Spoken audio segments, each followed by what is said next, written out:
Good morning. Welcome to the Unitarian Universalist Church of Amherst. I'm Hella Jacob, and my pronouns are she and her. We are so glad you have chosen to be here, virtually and in person. Our minister, Reverend Michelle Buchheit, is on sabbatical through the end of this month, and during that time, services will include guest speakers from near and far, and assistance from the sabbatical team assembled by Reverend Michelle, and even more assistance from our tech crew, our greeters, weavers, ushers, musicians, and coffee makers who seek to create a safe and inviting space for all who enter the sanctuary of UU Amherst. For those in the chapel, I invite you to put your phones on reverence mode, silencing them so that you and all may be fully present and free from distraction. We also ask that you become aware of the closest exits in case of fire or any emergency. There are double doors at the back on each side of the chapel and a single door behind the tapestry over here. The back of me, there's one. Well, there's an additional door over there too. Sorry, left, right. My right, your left. In addition, for the little ones who need to move around during the service, there is an area in the back on your right where they have space for activities. As we gather, we acknowledge that our church is built on land that was once nurtured and cherished by the First Nations people of this region, the Haudenosaunee, and the people known as the Neutrals before them. May we continue to tend this cherished land and courageously cultivate community with all living things. It's been said that Unitarian Universalism is the religion that puts its faith in you, trusting each individual to engage in the spiritual journey and to reach our own conclusions about spiritual matters. We do that in beloved community as we support one another in faith and friendship. In that spirit, this congregation has created a covenant, a sacred promise of how we will strive to be with one another. Please join me now in speaking our covenant. Together, we promise to gather in compassionate community, to celebrate diversity of thought and unity of spirit, and to seek wholeness for ourselves, our children, and our world. Today, we welcome back Lisa Peterangelo to our congregation. Lisa was the ministerial intern here from 1916 to 1917 under the 1920. It's the heat, I'm sorry. From 2016 to 2017 under the loving guidance of Reverend Michelle. Lisa graduated from Colgate, Rochester, Crozier Divinity School in 2017. She recently finished a one-year contract as the Director of Religious Education at the UU Church in Buffalo. Please come on up, Lisa.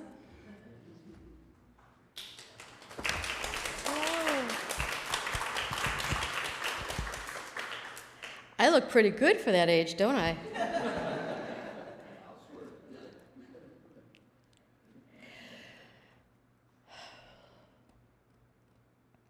Each of us carries with us in this worship time cares and concerns, joys and sorrows. And together we create the container where we can put down our burdens, knowing they are held gently by this gathered community. For those joining virtually, I invite you to give voice to that which is on your heart, or perhaps type it in the chat in the live stream. For those who are here in the chapel, I invite you to come forward and place a stone or shell on the table labyrinth in recognition of which is on your heart.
We usually begin the service with the lighting of the chalice. We begin each gathering by lighting this chalice, the symbol of Unitarian Universalism. And our flaming chalice represents the light of truth, the warmth of community, and the fire of our commitment to foster a more compassion and justice in a hurting world. Please join me as the chalice is lit. We gather this hour as people of faith, with joys and sorrows, gifts and needs. We light this beacon of hope, sign for our quest for truth and meaning, in celebration of the life we share together. And now we would like to light our candle for our larger community. Who We Are Called to Be, by Pat Reeb Litchie. This candle is a reminder that in hard times, our ancestors in faith acted with courage to bring hope and safety, to bring life itself to threatened people. We light it today as a reminder of who we are called to be in a world still dangerous and despairing. With courage and faith, we bring ourselves to the work before us. Indeed, we light this candle for all of the human and the more than human family of life on earth. May we recommit ourselves to the work of love. May it be so. For our opening words, I picked a true classic. This is a writing by Khalil Gibran on children. Your children are not your children. They are the sons and daughters of life's longing for itself. They come through you, but not from you, and though they are with you, yet they belong not to you. You may give them your love, but not your thoughts, for they have their own thoughts. You may house their bodies, but not their souls, for their souls dwell in the house of tomorrow, which you cannot visit, not even in your dreams. You may strive to be like them, but seek not to make them like you. For life goes not backwards, nor tarries with yesterday. You are the bows from which your children as living arrows are sent forth. The archer sees the mark upon the path of the infinite, and he bends you with his might, that his arrows may be swift and far. Let your bending in the archer's hand be for gladness. For even as he loves the arrows that fly, so he loves also the bow that is stable.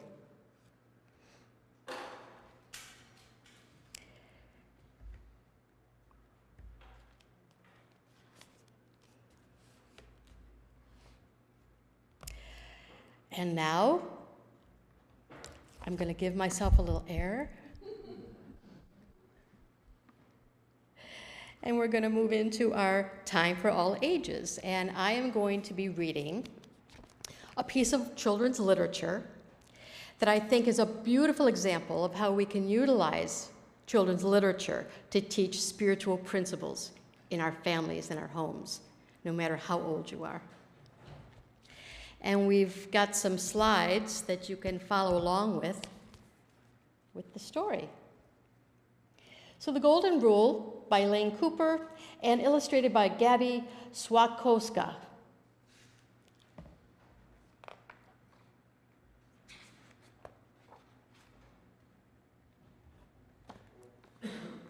I'm back in my preschool days. Do unto others as you would have them do unto you. A boy and his grandfather stood on a city sidewalk looking up at the words printed on a billboard. "Grandpa, what does that say?" the boy asked. Do unto others as you would have them do unto you. People all over the world call these words the Golden Rule. What does it mean, the boy wanted to know, and why is it golden? It means this. Treat people the way you would like to be treated. It's golden because it's so valuable, and the way of living your life that's so simple that it shines. The grandfather led the boy to another billboard, farther down the sidewalk. Some people put the Golden Rule another way. Do nothing to other people that you would not like having done to you. Either way, he said, it's a very good rule. Who's it for, the boy asked. You, me. Anyone can practice the golden rule. A rule that's the same for children and grown-ups? Same rule. There aren't too many rules like that. No, very few. And it's for people everywhere? Everywhere. Whatever their religion, people find the idea of the golden rule in their holy books, the grandfather said. Christianity says you should love your neighbor as yourself. And Judaism says, what is hateful to you, do not do to your fellow humans. Islam says, hurt no one so that no one may hurt you. Hinduism says, this is the sum of duty, to do nothing to others which would cause them harm.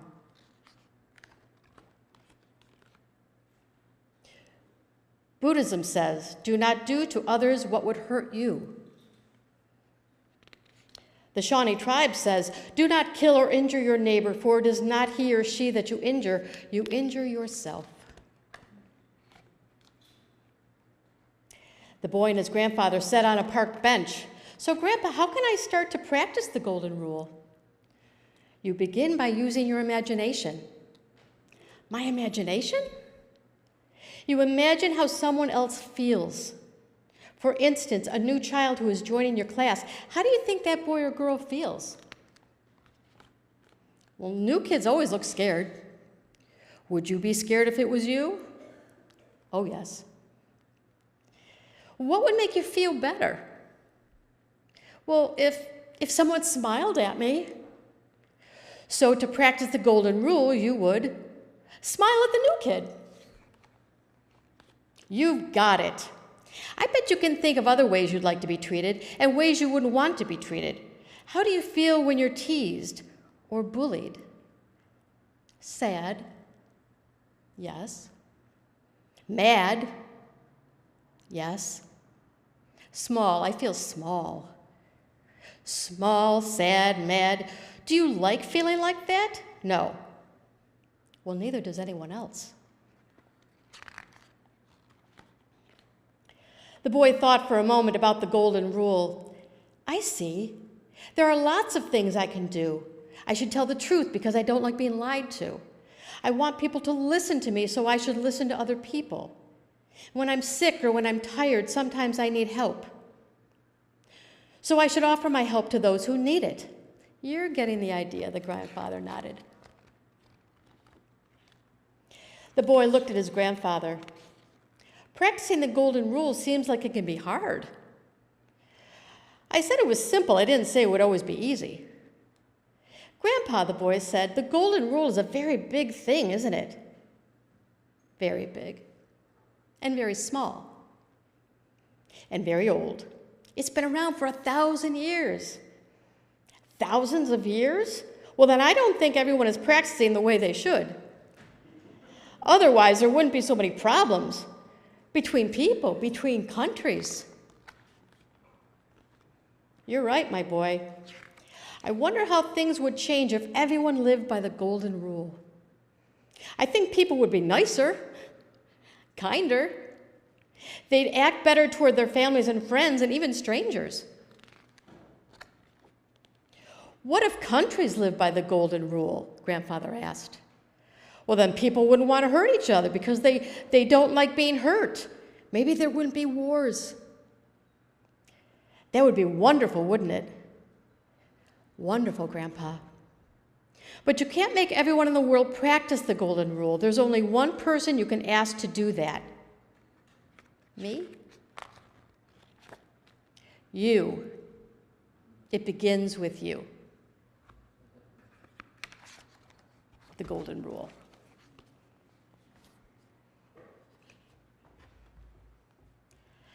And now please rise and body your spirit to sing Spirit of Life, number 123 in the gray hymnal.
And now we shall do a responsive reading.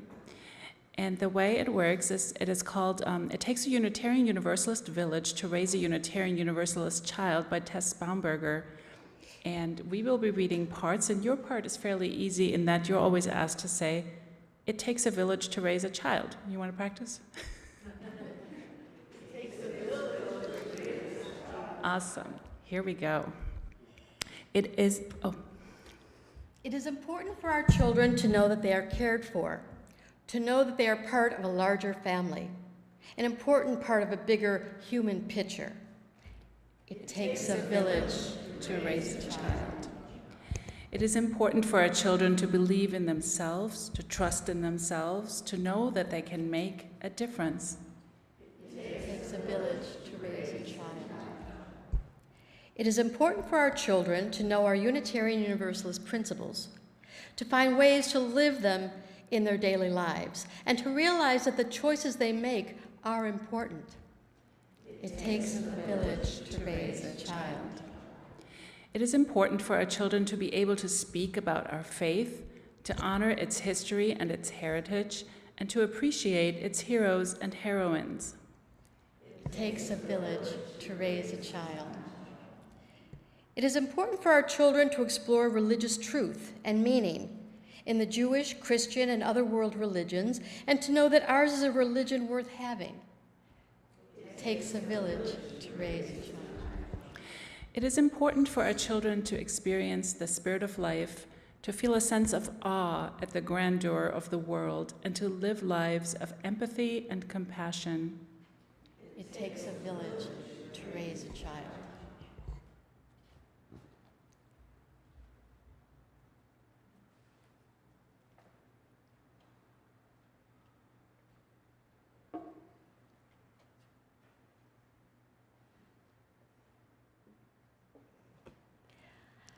I cannot tell you how happy I am to be with you in this place today. I love the opportunity to come back here and serve and support and help. And I was very honored to be asked to be on the sabbatical team. But to actually be with the congregation is something I haven't done in a very long time. So I'm very, very content right now. Obviously, helping children grow is the main theme of this reflection. I don't like the word sermon. I never have, and I certainly don't think that as a person who never gave birth or had the experience of raising a child, that I have the right to tell you how to do it. However, I can speak from the lived experience of being a teacher and the unique view of being an infant-toddler teacher. I was fortunate enough to realize early on that I could not interact or care for, understand, or love any child outside the context of their family. And having Helen with me today is very special because when I was the toddler teacher at the UB Early Childhood Research Center, I took care of the twins. Keenan and Heike, they were with me and they were precious. And when I met them years later, when I came here to do my internship, they didn't know me. And that's okay. When you're an infant and toddler teacher, you never expect your students to grow up and remember you. It's just too early in their experience. But it was so nice to see them growing. I had them for the ages of 2 and 3. And what I remember mostly is watching this young couple pick up, drop off their children. And between those times, they were working hard to advance their education and their career paths and raising 2 children at the same time. The twins were bright and funny and impish. That's the perfect word for both of them. They were impish, and they were curious. When you plant potatoes, you get potatoes. They were very smart. And their parents were tired. And they were tenacious in their effort to do the best they could for their children. One of my fondest memories is how we finally got Scott to go to the zoo one day. I didn't think that would happen, but he came with us on a field trip, and it's one of my loveliest memories. I realized that whenever I took care of children, theirs and other people's, I was also helping the parents, the grandparents, and the caregivers take care of the family. I was part of the extended family. Now, my concern and my interest and my admiration for parents and children didn't stop when I left the early childhood world. During my career, before I became a chaplain, I worked in fields that always involved families and children in various situations. In Head Start and Early Head Start, I worked with parents and children in poverty. In substance abuse prevention, I heard the stories of those families who had dealt with addictions, sometimes the adults, sometimes the children, sometimes both generations in the same household. And I enjoyed and I was honored to hear those stories of that very difficult journey. Some of you might not know, but I worked in foster care for a very short time. And it was a very short time because it was a very difficult thing to maneuver. In foster care, I saw the heaviness of one parent handing their child to a stranger for care because the law said they had to, and in most cases it was the best thing for the child. But I also saw the joys of family working hard to pull their lives together, fulfilling their dreams of a healthier life for themselves and their children. I got to see a lot of reunification, so I did get to see some joy. I learned a lot about families and parenting from some of the best and some of the worst. But I will tell you that no matter how sad a family situation is, there is one thing that all families have in common. They love their kids. And sometimes that love gets lost in translation. This happens when there isn't money. It happens when a single parent is alone and isolated with no support system. No parent fails on purpose, just like no child fails on purpose. And yes, there are those unusual situations where there's mental illness involved, but nobody asks for that either. We are all in this together. We are a village.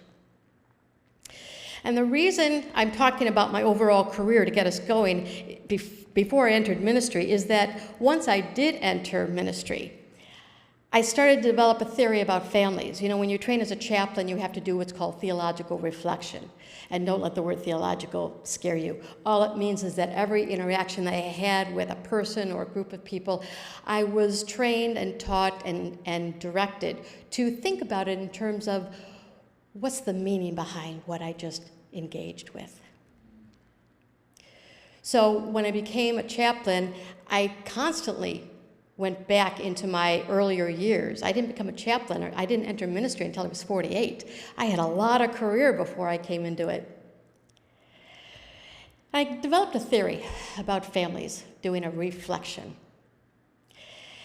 And my theory is that a family is on a spiritual journey together, and the life they live together is a spiritual practice.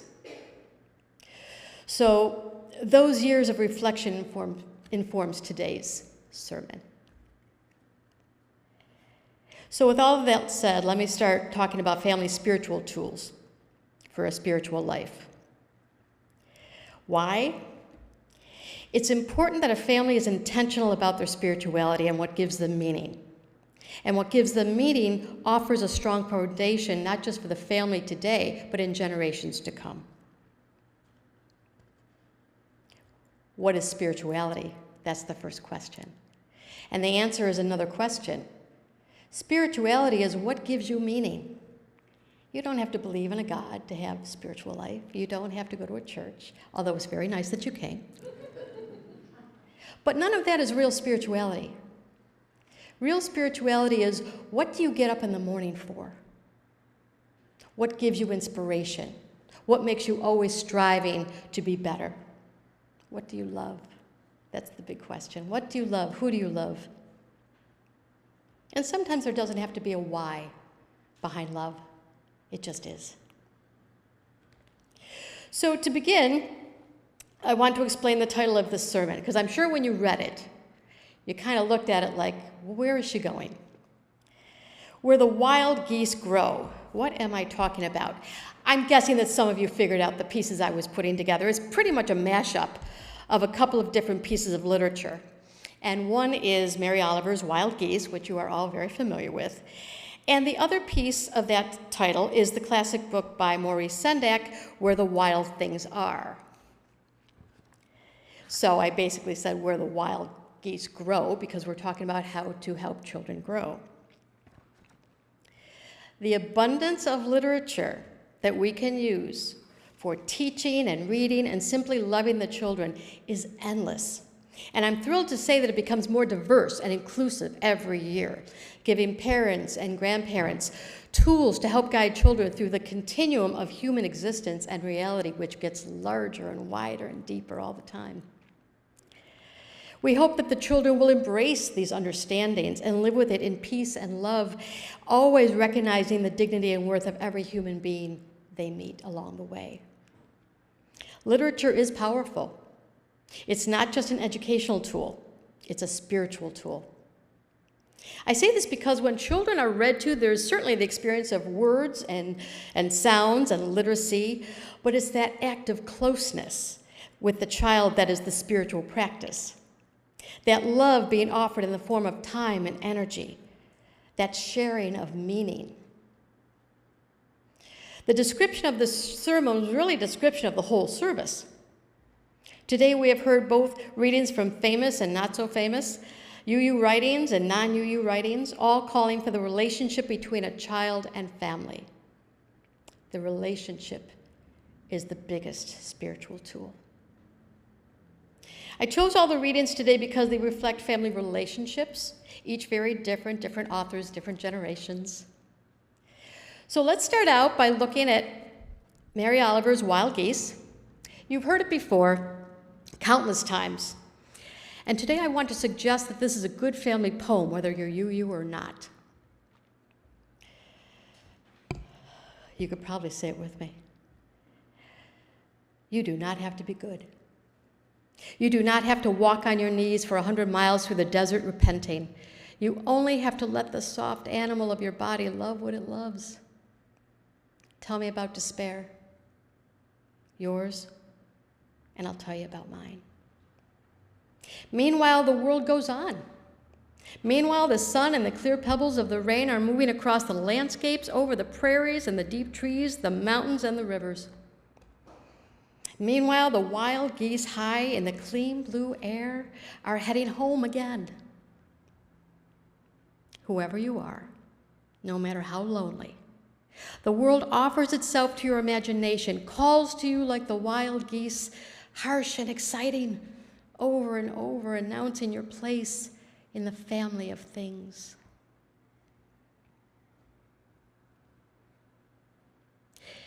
In this poem, I think that for a spiritual family, this poem would make a beautiful covenant, if you think about it, because it is talking about how to be human and relational in a family. And I don't usually use the word covenant lightly. I really think that if you needed something in writing to describe your relationship, this poem would really be a beautiful piece. So I want to make some points. Now, I'm not a very intellectual reader or interpreter. I'm just not, and that I'm good with that. But I want to make a couple points about why this poem is so significant for families. First of all, parents and children do not have to be perfect, or even try to pretend to be. And please, for the sake of everyone, don't ever make it an expectation of yourself or anyone else. Perfection is a construct, and it's actually a white construct. Share with each other. The good, the bad, the shames, the pride, share it all. We all have the right to our own private thoughts, our own private dreams. But when things are heavy on your heart, give them to somebody you love. Please keep in mind, family does not have to be biological. Your sharing creates a rich family relationship, and in sharing, the spiritual practice becomes richer.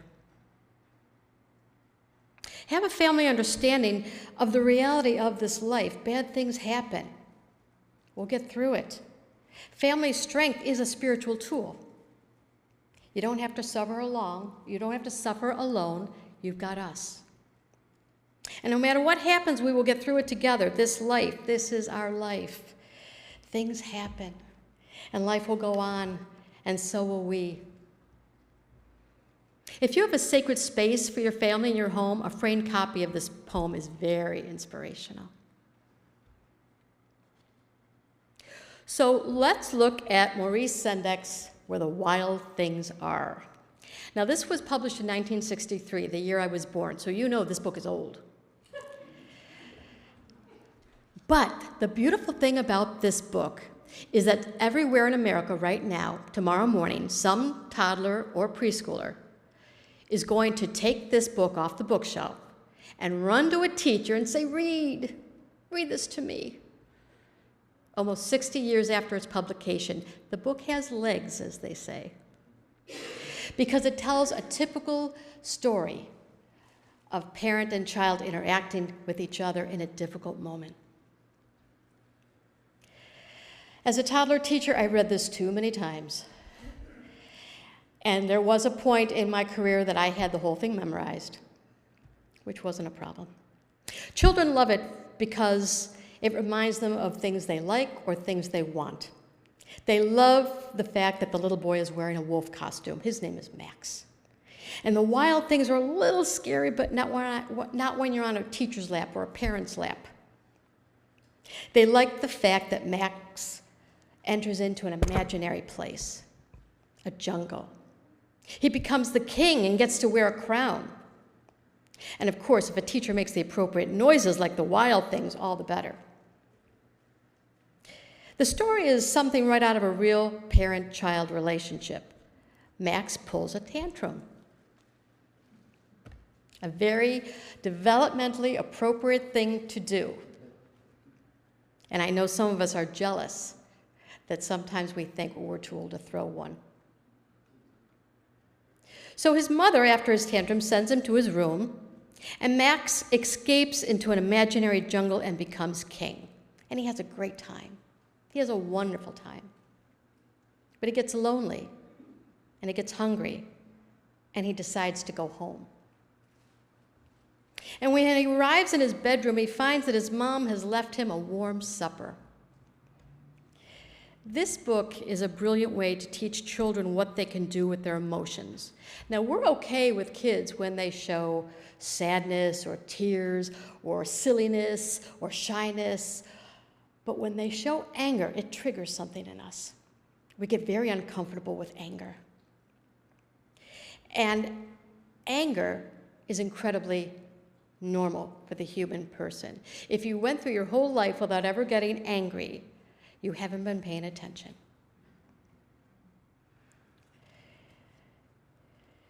This book shows us that parents don't have to punish. They can teach with patience and time and love and a warm supper.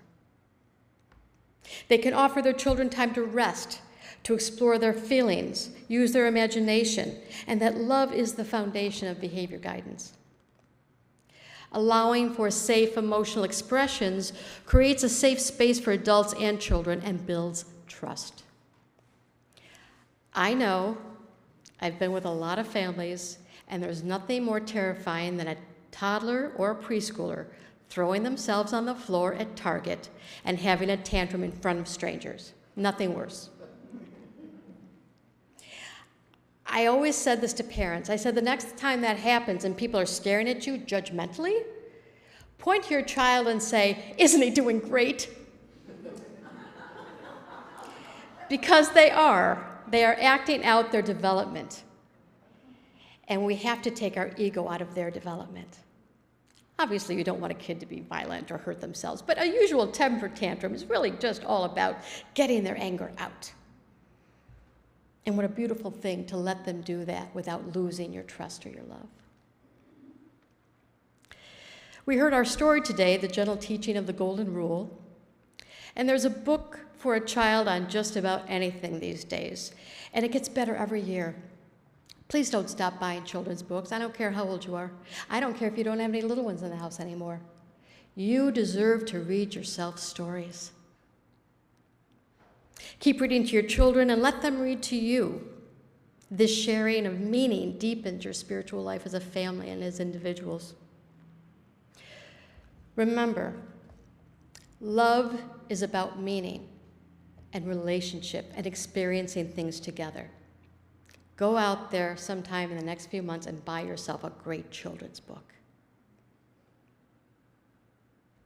And maybe ask your grown-up child to read it to you. When we're talking about family life, we are actually talking about a spiritual practice. Your family is a spiritual practice. Even if you don't have children, you have relatives, you have extended family, you have chosen family, you have pets. You are a family, and your practice of being a family is a spiritual practice. The relationship between children and their caregivers is the most important tool we have to move our world forward.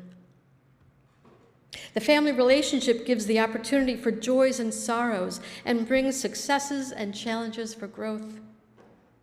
The family relationship is in itself a journey that shapes each of its members and leaves a mark on everyone. It creates memories, good and bad. No family is without its rough spots. The journey of this relationship is a gift if it's viewed as one. It's about intention. It's about intentionally seeking out the meaning in your lives. Some days it's easy and some days it's not. That's life. There are aspects of family life that definitely contribute to spiritual growth, and I want to talk about a few of those as spiritual tools. First of all, your church life is a beautiful piece of your family life, of your personal life, obviously, but when you are raising other people, or when you are living with other people, sharing a church life is the strongest tool you can have. Being part of a community, an extended family, your church family, because this is your church home. Each other, being together. Being together in sacred space is a spiritual practice. So let's talk about that a little deeper. Our UU principles are a wonderful guide for living fully, not just in a faith tradition, but living fully in this world. You don't have to be a UU to read those principles and get a lot out of it. I actually thought about this as I was writing this, that if you look at all of our principles, they're all a variation of the Golden Rule.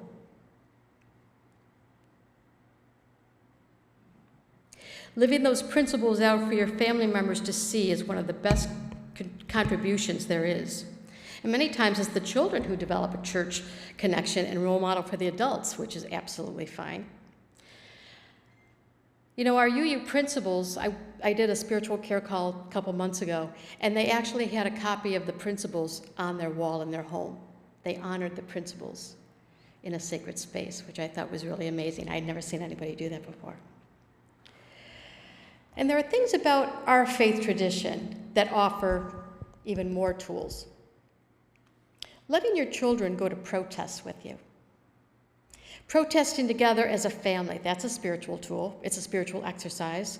Depending on the topic and the level of tension at the event, we want to keep safe. We don't want babies to be at angry, heated debates and street fights. But if it's a garden variety protest, let them see you act out your faith. All these things have got to be considered. But protesting is one of the most important spiritual practices in our faith tradition because social justice is the energy that drives this train. And that's a lesson that our families need to learn from the ground up. Now, as some of you know, I recently left the UU Church in Buffalo. I had a one-year contract as their acting DRE for 1 year. And what a year it was. What a journey the last 2.5 years have been for everyone. Single, familied. And being someone with no children, there was no way that I could really fathom raising a family during these weary times. We had everything. We had the pandemic, we had protests, we had racism thrust in our face to the point where we could not deny it any longer. That takes a lot of energy to witness. Until I started working closely with the parents again at the church, I had no idea how stressful it was. Because, you know, when you are away from something for a lot of years, you do tend to lose some of that memory. COVID was a stressor, obviously, and not just the fear of the children getting it, but the fear of the effects of the lack of socialization. That was the parents' biggest worry. Everyone was, and still is, I think, zoomed out. So programming for the RE program was really, really tough, but the team did the best they could, and we got through it. But in May, The anxiety of parents came to a point of crisis. The event on May 14th was shocking, and the next day was a Sunday. Before service, parents were crowding around me like never before. They had witnessed what we had all witnessed on TV. People were injured and taken out of this world because of the color of their skin. And the anxiety that these parents held for their children was palpable. They were asking me things like, well, what do we tell them? What do we do? And I answered with other questions, which I'm sure didn't help. I said, well, what are they doing and what are they asking? And they responded, nothing. But they will, and I don't know what to say. And I really felt very heavy for these parents. And I walked around the RE floor upstairs during programming. I went into the spirit playroom, and that's where the little kids are, 4, 5, 6. And I wanted to observe the children because the parents that were coming up to me were the parents of the really young ones. And so the children were up in the spirit playroom, and I was watching them, and they were fine. They were quite unaware. They were listening to their spirit play book, and they were playing with their clay, and they were painting, and they seemed okay. But after service, the questions came at me again. And I reported to them that, well, I went up to spirit play, and, all of your children, they seemed very unaware. I listened in on conversations. It never came up. I looked at their dramatic play. It didn't represent anything violent or scary. Today, they are okay, but I understand your concern, and I did. The parents were not calmed by this at all. But what if they ask, what do I say? I really try hard not to offer knee-jerk answers to questions that are that heavy. And so I said, well, I've got some really good resources at home. Let me send them out to you tonight. So I went home, and I needed a way to respond lovingly and empathetically. But what they wanted from me, I could not give them. It was clear that the parents were the ones with anxious behavior and questions that needed answers, not the little ones. The older students were processing the event and had good support systems, and their families didn't need to ask me, and I was fine with that. But this is what I sent out, and I'm paraphrasing my own letter. In times of crisis, it is perfectly normal to want to save and protect your children. It is normal to want to have the perfect answers at the ready, and it is admirable to want to be the parent that heals all wounds. But it's not possible. You are human beings raising human beings, and there was no way that anyone would have had the answers at the ready for anything that happened in the last 2.5 years. In times of crisis, parents and caregivers need to check in with themselves about their own needs first. Now, I know this idea is almost taboo, and I know that this idea is shocking to some. I've mentioned this concept to others before and was responded to with faces of disbelief and anger and how dare you, and I'm a great parent. I would never put myself first. Well, we've heard it before, haven't we? When an airplane has an emergency and those oxygen masks drop, the adult needs to put theirs on first. A parent in distress cannot help a child in distress. Parent self-care is needed more than you know. And by taking care of yourselves, you are teaching your children how to care for and honor themselves down the road. You could be possibly teaching them how to take care of you down the road when you need it. It's not selfish. It's a teaching tool. It's a spiritual tool that they and you deserve. Self-care is a spiritual tool inside a family. You honor your body, your mind, your soul, your weary, weary soul. Because your job is to prepare your children for their experiences in this world. And if every time you fix it, and every time you have the perfect answer at the ready, you're not preparing them for reality, because they're going to have those same experiences. And you need to teach them that it's okay not to be perfect. The last spiritual tool I would like to offer up is the practice of listening to your children.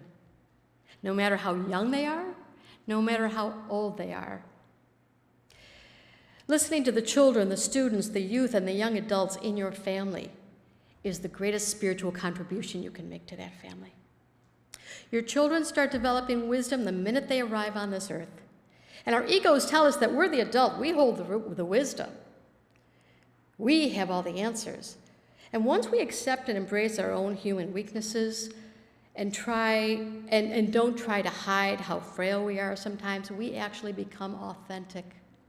And becoming authentic is how we develop authentic relationships with our loved ones. And allowing for your own authenticity is a gift for others. Authenticity is the greatest spiritual gift you will give your family. Please listen to the children. They are wise beyond their years. And I'd like to show you an example of this. This video has been around for a while. Some of you may have seen it. And I want to show it because it shows the nature, the innocence, the pure wisdom of a child who lives in the real world.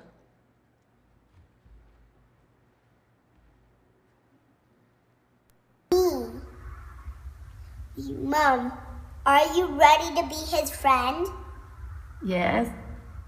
Try not to be that high up to be friends. I want everything to be low, okay?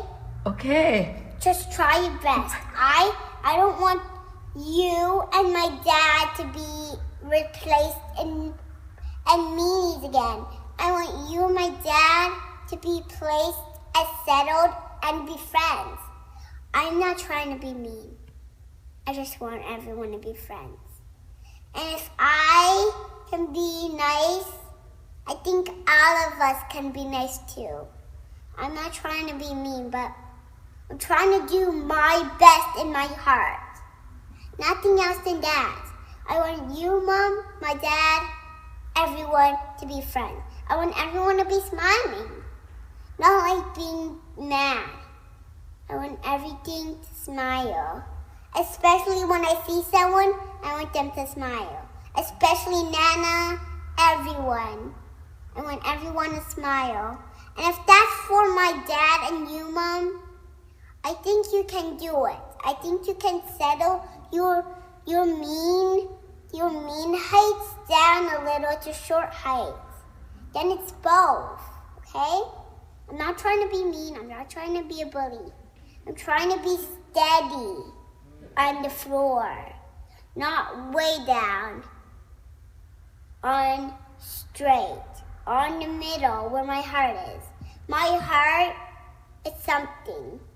Everyone else's heart is something too. And if we live in a world where everyone's being mean, everyone's gonna be a monster in their future. What if there's just a little bit of persons and we will eat them, then no one will ever be here. Only the monsters in our place. We need everyone to be a person. Everyone, including me and my mom, everyone. I just want everything to be settled down. Nothing else. I just want everything to be good as possible. Nothing else. Thank you, Tiana. Kamu kin mami chup-chup. I love you. I love you too. She wasn't trying to be a bully, but she was so wise. Learn from the children. They have more wisdom than we do many times. Learn from each other, and above all, learn from your own deep and tender souls. So be it.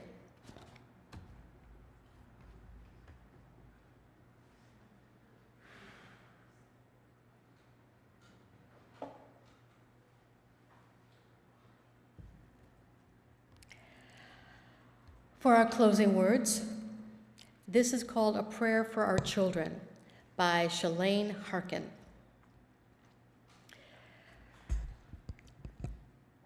Your children want you with a sacred fervor. It's not the kind of desire that will let you stay hidden amidst the shadows of flattery. They don't want to admire some prettied up shell of you that you show to the public. They want to drudge up your heart out of the conditioned nonsense of serious occupations and persuade you to collect the stars in your skirts, berry stains on your cheeks of your life, and come to remember your original joy. Children are your life's great revolutionaries if you let them be. They want to tear you with their tenderness from the arms of capitalism, that your heart might be able to hold them. They want to liberate you from the straitjacket of control with their joyful chaos. They don't care at all if you're rich or smart or beautiful or thin, and they're marvelously disinterested in your external success. They want you to crouch down on all fours and invite you to burrow into the sacred aliveness of the moment with them.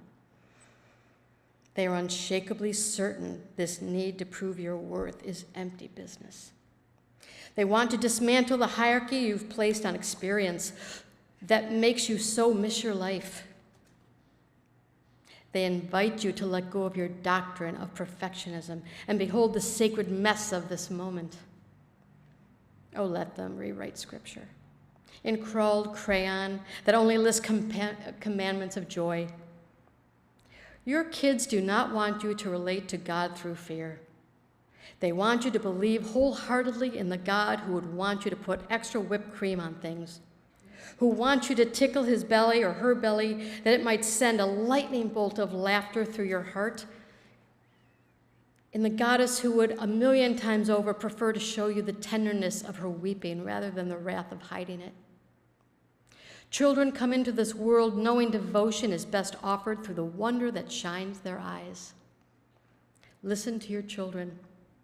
Grow into a heart that can genuinely delight in them. Be a disciple to this wonder your children want to turn your life upside down to show you.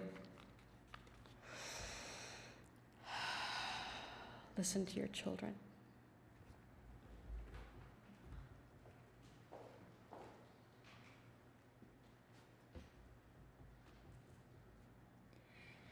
Thank you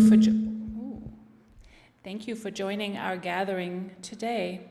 I hope you have been inspired and uplifted by sharing this time together.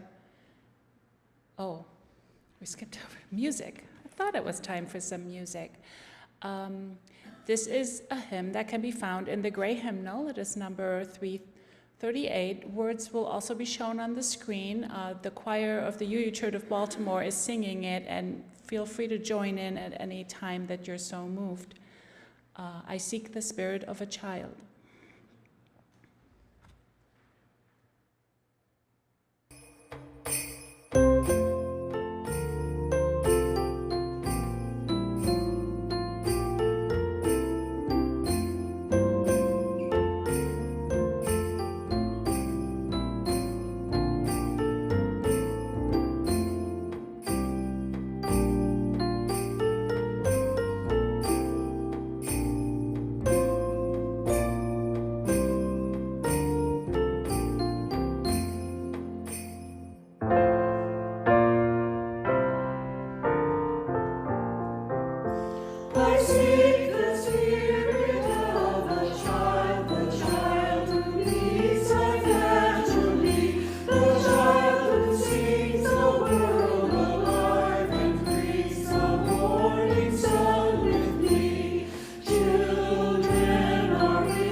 So thank you again for joining us on this steamy August morning.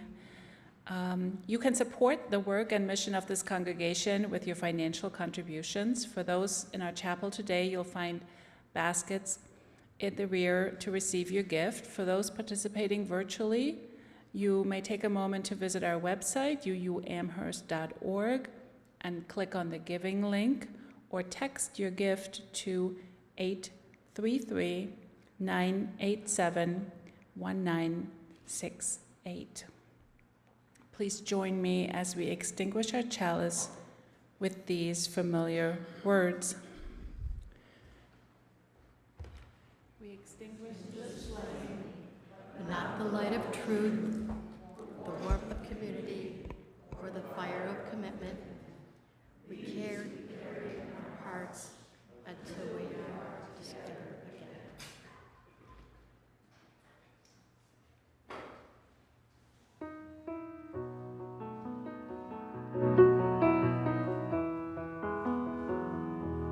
Travel light and travel easy till I see you once again. Travel light and travel easy, and remember I'm your friend. May the road rise up to greet you as you leave your past behind. I will think about you gently, and I'll hold you in my mind.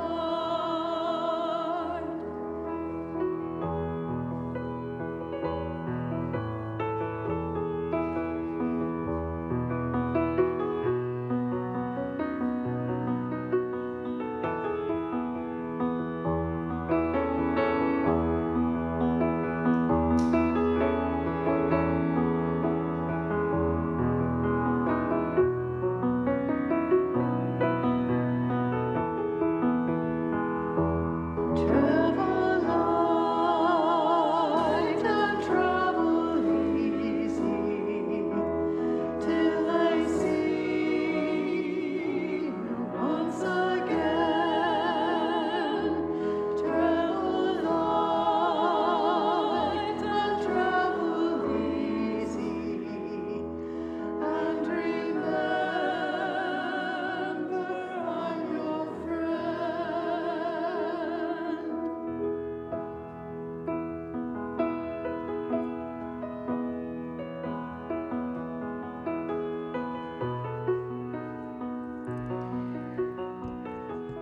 To live in this world, you must be able to do three things: to love what is mortal, to hold it against your bones, knowing your own life depends on it, and when the time comes to let go, to let it go. So be it. Thank you for being here. Namaste.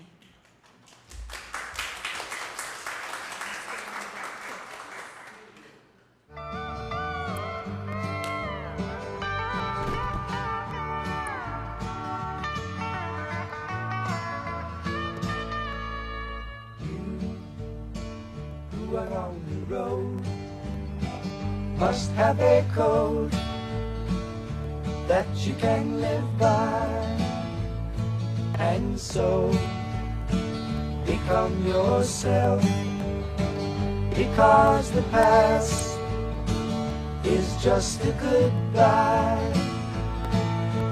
Teach your children well, their father's hell did slowly go by, and feed them on your dreams, the one they picked, the one you know by. Don't you ever ask them why, if they told you you would cry, so just look at them and sigh.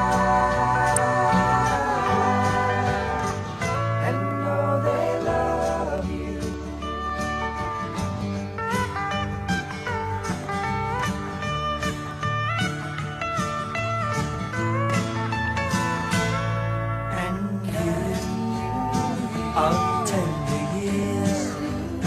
Can't know the fears that your elders grew by, and so please help them with your youth. They see the truth before they can die. Teach your parents well, their children's hell will slowly go by, and feed them on your dreams, the one they picked, the one you know by. Don't you ever ask them why, if they told you you would cry, so just look at them and sigh.